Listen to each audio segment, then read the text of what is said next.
Now actually every household has got minimum of 4 sarees.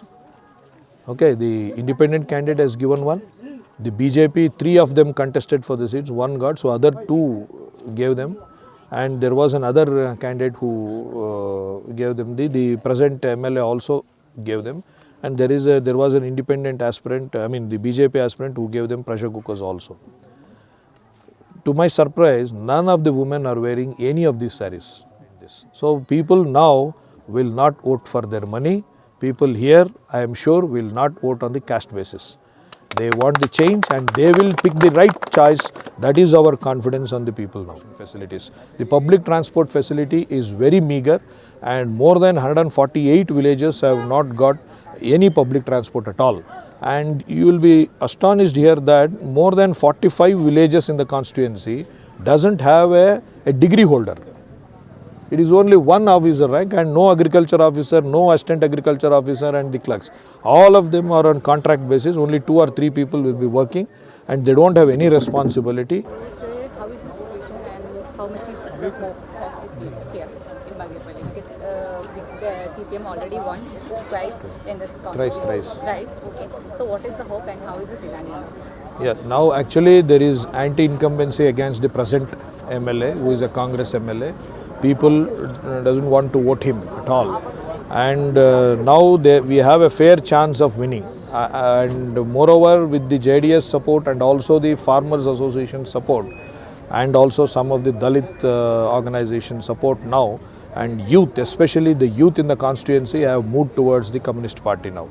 And also the educated class and the official class are with us now.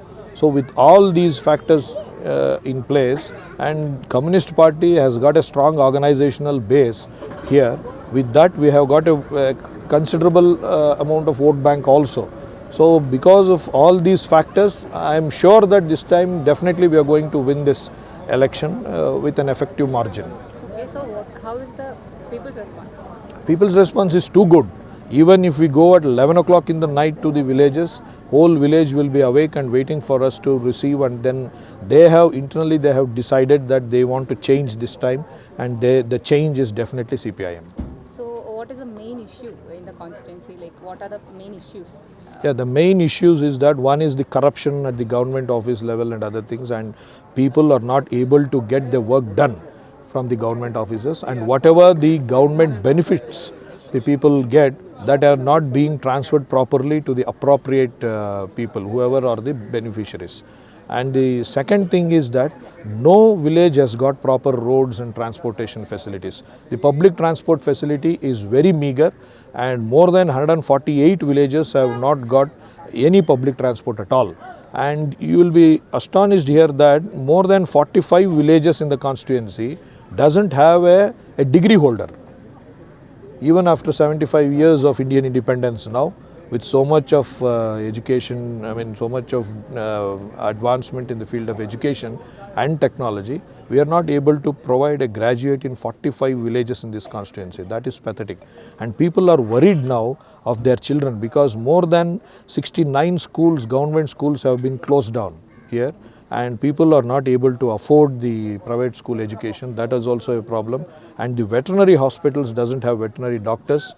Only a couple, I think only 3 or 4 veterinary hospitals have got veterinary doctors. Even a place called Chelur here, which has been declared a taluk, which is a part of this constituency. And that has been declared a taluk for the past 7 years. And there we don't have a veterinary doctor for past 10 years. So we have sheep, the farmers are losing their sheep, their cows, their buffaloes, nobody is bothered. And also the agriculture officers. Agriculture, the officer, there is a one AD, Assistant Director of Agriculture in 2 places, Gudibande and Bagepalli. The officers below rank, none of them. It is only 1 officer rank and no agriculture officer, no assistant agriculture officer and the clerks. All of them are on contract basis, only 2 or 3 people will be working and they don't have any responsibility, and all of this is going into the hands of all the corruption, and everything happens because there is no proper administrative system. That is one thing, people are fed up with it. And second thing is, the farmers are really having a very difficult life to lead because their input cost has increased. And the APMC markets which here are out of regulation, totally out of regulation, nobody to question them. The farmers are being taken for a ride, and they have been actually, they have the more amount is being extracted from them. The products of the farmer are being bought by a very low price, even below the index price. Okay, and that also the farmers want to change now. And the second thing is the land issues are too much here, because none of them have got the official order from the government that such and such a land belongs to him, and all of them are tillers without their land documents in their favor. And now recently what has happened is the forest department has encroached on these lands, and they have fenced altogether, and now the people are actually facing to enter into their land. They don't have any other employment opportunities here. So they have more than 60% of population here depends on agriculture and agriculture workers. So once there is decline in agriculture, both the farmers and the agriculture workers will suffer. The Narega is not being implemented properly. There are various reasons for that.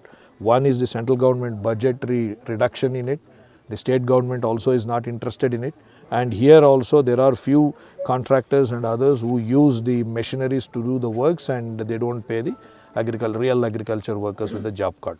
So all these put together, finally what is happening to the people is, people are really suffering to lead their life. Minimum livelihood also they are having a very difficult situation. And one more thing what I want to stress is the women's issue. See, most of the women have been formed into groups, the women groups, self-help groups, and there is not one organization which is giving them loan. The government gives them loan to the through the cooperative banks. There is two or three private microfinance institutions which lend them money. So each group would have taken in all the 3 or 4 microfinance lenders, and then they every weekend or within a week they need to pay them back.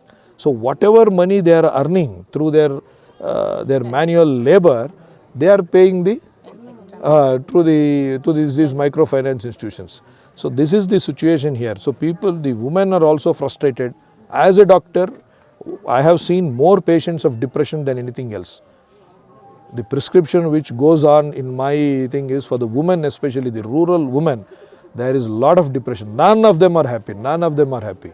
There is a lot of depression and sadness among the people. It is not worth the life living in this part of our constituency. That is the reason. That is the reason why personally also, if I have to say, I really plunged into this with the Communist Party, worked with the Communist Party, and Communist Party also recognized and actually given me this chance of actually extending my help or whatever the situation to be changed. Now it is up to the people to consider this and vote us and make us win. That is the situation right now. Sir, one more question. So Congress and BJP is doing everything with their money power. So how can CPM fight with their money power? Yeah, now see, one interesting fact which has come out of this election is that, see, earlier also the Congress, now the present MLA, and even when he contested as an independent in 2013, he distributed saris to every woman. As soon as he distributed, even the first time in 2013 and 2018, people wore it and came out of the houses. Now actually every household has got minimum of 4 saris. Okay, the independent candidate has given one. The BJP, 3 of them contested for the seats, 1 got, so other 2 gave them. And there was another candidate who gave them, the present MLA also gave them. And there was an independent aspirant, the BJP aspirant who gave them pressure cookers also. To my surprise, none of the women are wearing any of these saris. You can ask them. 500 rupees. None of them are wearing this. That means that when we ask them, they just smile. They are not giving any answer. That means indirectly what I could take it from it is that they know what is the intention of behind this. So people now will not vote for their money. People here, I am sure, will not vote on the caste basis. They want the change and they will pick the right choice. That is our confidence on the people now. Sir, one more question. What about the alliance with JDS? So how is the hope? See, JDS has got a strong vote bank here. after Communist Party, the largest vote bank is the JDS. Congress, Communist Party and the JDS party. See, many a times when independents have won, Congress has slipped down to the third place, but never the Communist Party. It is always the runner-up. We have lost narrowly. So the Communist vote bank is a strong vote bank. They will not change, or they will not be disturbed, and it cannot be shaken, in other words. And the second thing is, few leaders may cross parties. That will happen during any election and during the time of any election. So likewise, even in the Communist Party also, few of them left, but the people at the ground, the voter, more than 20,000 to 25,000 vote bank we have for the JDS party, and even if 50% of them votes for us, vote us, we are going to win. Okay, that is the strategy. Okay, sir. Almost all the surveys predicts a Congress wave in the state. Okay, so suppose even if they cross the majority, do you think will they able to form the government?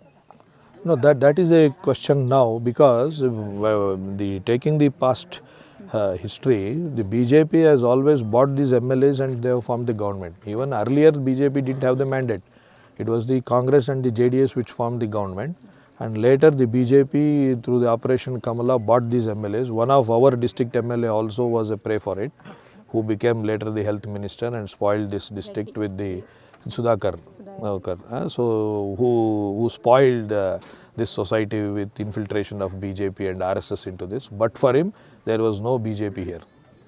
Okay, he belongs to a dominant community here, and that community rallied behind him. Now actually the things are slowly changing. We must wait for this result, this election result, if what we are thinking, if there is a change in that, in the people. Okay.